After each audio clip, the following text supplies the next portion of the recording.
The legend lives on from the Chippewa on down of the big lake they called Gitchigumi. The lake, it is said, never gives up her dead when the skies of November turn gloomy. With a load of iron ore, 26,000 tons more than the Edmund Fitzgerald weighed empty. That good ship and crew was a bone to be chewed when the gales of November came early. The ship was a pride of the American side, coming back from some mill in Wisconsin.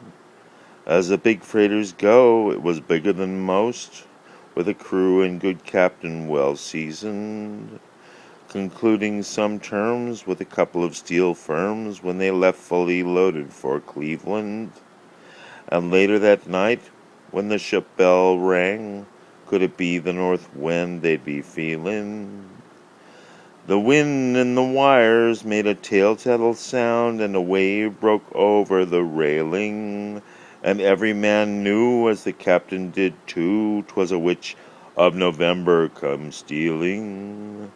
The dawn came late, and the breakfast had to wait, when the gales of November came slashing. When the afternoon came, it was frozen rain in the face of a hurricane west wind. When supper time came, the old cook came on deck, saying, "Fellas, it's rough to feed you." At 7 p.m., a maid hatchway caved in, and he said, "Fellas, it's been good to know ya." The captain wired in, he had water come in, and the good ship and crew was in peril.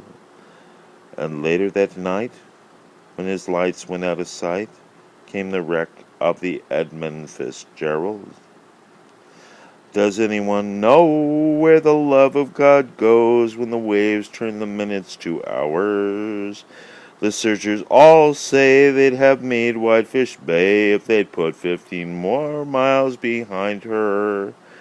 They might have split up, or they might have capsized, may have broken and taken in water, and all that remains is the faces and names of the wives and the sons and the daughters.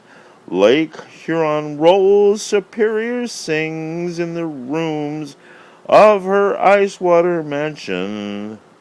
Old Michigan steams like an young man's dreams.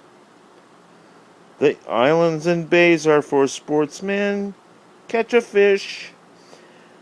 And farther below, in Lake Ontario and Lake Erie, can take what they send her. On the iron boats go, as the mariners all know, with the gales of November remembered. In a musty old hall in Detroit they all prayed in a maritime sailor's cathedral.